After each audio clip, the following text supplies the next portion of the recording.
pactes du trade sont des engagements collectifs et individuels qui permettent aux associés des sociétés de réduire leur ISF et les droits de donation ou de succession de 75%.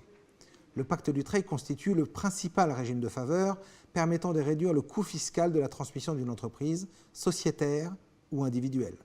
Il favorise cette transmission en réduisant des 3/4 la base taxable au droit de mutation à titre gratuit, moyennant la souscription d'engagements fiscaux destinés à assurer la pérennité de l'entreprise et la poursuite de l'exploitation.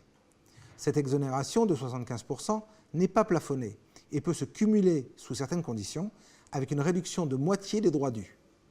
La transmission des titres, parts ou actions de sociétés et des entreprises individuelles ayant une activité industrielle, commerciale, artisanale, agricole ou libérale est susceptible de bénéficier d'une exonération qu'il s'agisse de la transmission par donation ou par succession et que cette transmission s'opère en pleine propriété ou dans le cadre d'un démembrement de propriété.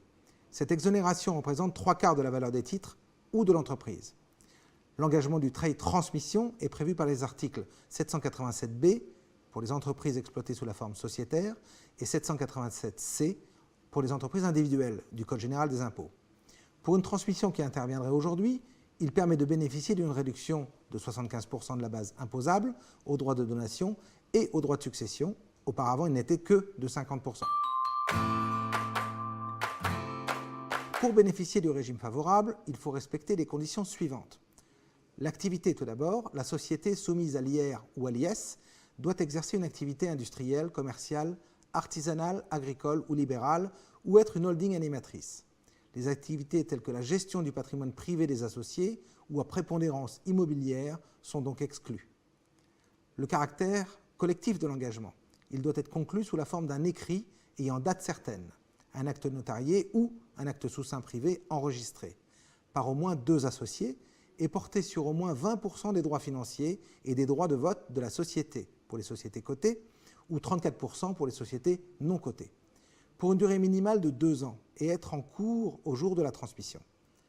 Le périmètre de l'engagement doit rester inchangé pendant toute la durée de l'engagement collectif.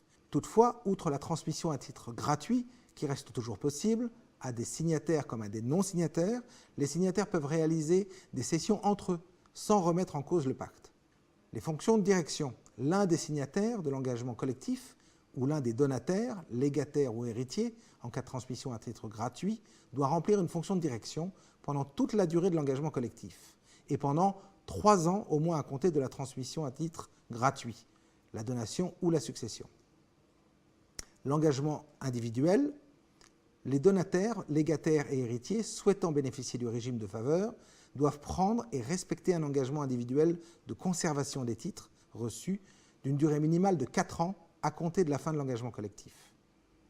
La suppression de l'USF et du régime pacte du trade ISF ne dispense pas de manière claire de poursuivre jusqu'à leur terme les engagements de conservation de titres de société en cours au 1er janvier 2018.